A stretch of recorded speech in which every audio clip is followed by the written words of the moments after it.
설계사로 근무하다가 집 팔았어요, 땅 팔았어요 이런 말씀 들어본 적 있으신가요? 보험 설계사로 근무하는 분이라면 누구나 한 번쯤 환수에 대한 고민 해보셨을 거예요. 저 또한 마찬가지였습니다. 실제로 많은 분들이 환수 문제로 인해 이 업을 떠나거나 혹은 시작조차 못하는 경우가 있는데요. 오늘 영상에서는 환수라는 건 도대체 왜 일어나는지 베스트 3가지에 대해 꼼꼼히 알려드릴 거예요. 환수에 대한 고민이 많으신 분들은 오늘 영상 끝까지 시청해주세요.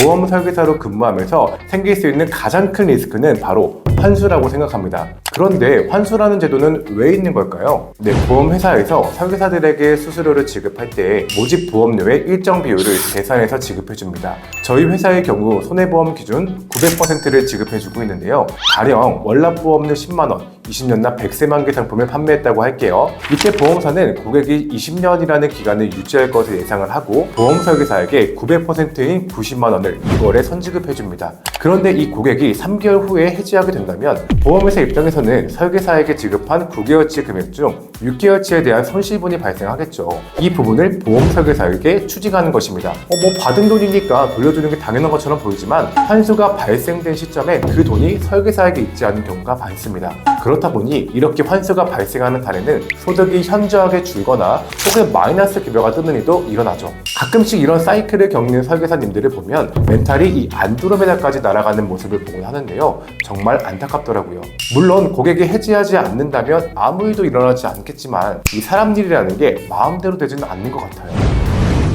그렇다면 이 환수라는 녀석은 왜 발생하는 걸까요? 고객 니즈, 재정 파악 미스일 경우가 많습니다. 보험 설계사로서 고객에게 상품을 판매할 때 가장 기본이 되어야 하는 것이 바로 니즈 파악이라고 할 수 있어요. 우리가 판매하는 상품은 단순히 구매하고 소비하고 사라지는 상품이 아닙니다. 보험은 미래에 발생할 수 있는 추상적 리스크를 보장해주는 상품이기 때문에 보험의 가치를 이 고객 스스로가 절실하게 느낀 상태에서 판매가 되어야 오랫동안 유지를 잘하는 것 같습니다. 그런데 이러한 부분에서 고객의 니즈를 충족시키지 못하고 내가 판매하고 싶은 상품을 무리하게 클로징하게 된다면 중도 해지와 환수라는 뼈아픈 결과를 낳는 것 같아요. 뿐만 아니라 고객의 재정적인 부분도 중요한데요. 월급이 300만 원인 분이 보험료가 월에 50만 원, 100만 원씩 나간다면 너무 부담되지 않을까요? 아무리 보장이 좋고 고객 니즈가 충분하다 하더라도 유지할 수 없는 보험은 결국 그 가치가 소멸될 수밖에 없고요. 그 피해는 고객과 보험 설계사 본인에게 고스란히 돌아올 것입니다.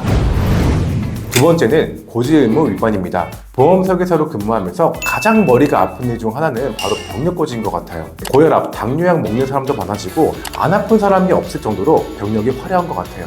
보험이란 게 아플 때 보장받으려고 가입하는 상품이라 그런지 이미 아픈 사람, 아팠던 사람들은 가입하기도 상당히 까다롭습니다. 그런데 설계사 입장에서는 결국 상품 판매가 이루어져야 급여를 받을 수 있게 되는데요. 이 과정에서 고지사항을 누락하거나 심지어는 고의로 누락시키는 경우도 있어요. 기본금 없이 보험 판매 수당으로만 급여를 받을 수 있는 설계사 입장에서 이런저런 유혹에 휩싸일 수는 있지만 정말 조심해야 할 영역이라고 생각합니다.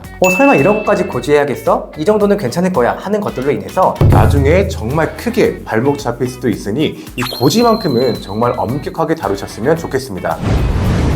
세 번째는 불완전 판매예요. 예를 들어 단기납 종신 상품의 경우 주계약인 사망보험금을 지급하는 보장성 상품이죠. 그런데 요즘 환급률이 좋다는 이유만으로 은행을 대체할 적금 상품으로 둔갑시켜서 판매하는 분들이 많은 것 같아요. 이럴 경우 불완전 판매로 이뤄질 수 있습니다. 계약 단계에서 드러난다면 청약 철회, 반송 등으로 마무리될 수 있어요. 하지만 나중에 문제가 생겼을 경우엔 계약은 강제로 해지되고 이전에 받은 수수료 또한 모두 환수될 수 있습니다. 아니 환급률이 좋아서 좋다고 한 건데 왜 문제가 되는 거냐 억울해하실 수도 있는데요. 이러한 부분을 잘 못 지킨 이유만으로도 민원 해지가 될 수 있다는 점 꼭 기억하셔야 될 것 같습니다. 이 경우 보험회사는 고객이 납입한 보험료를 모두 돌려주고 이 부분에 대한 금액을 보험 설계사에게 직접 보상권 청구도 할 수 있습니다. 생각만 해도 끔찍한 일이겠죠? 보험 설계사로 근무하면서 정말 뿌듯하고 보람을 느낄 일이 참 많아요. 고객들로부터 감사의 인사를 받는 일도 많고요. 그런데 이 정말 어쩌다 일어나는 이 환수라는 녀석으로 인해서 한순간에 지옥과 같은 상황으로 빠질 수도 있는 거예요.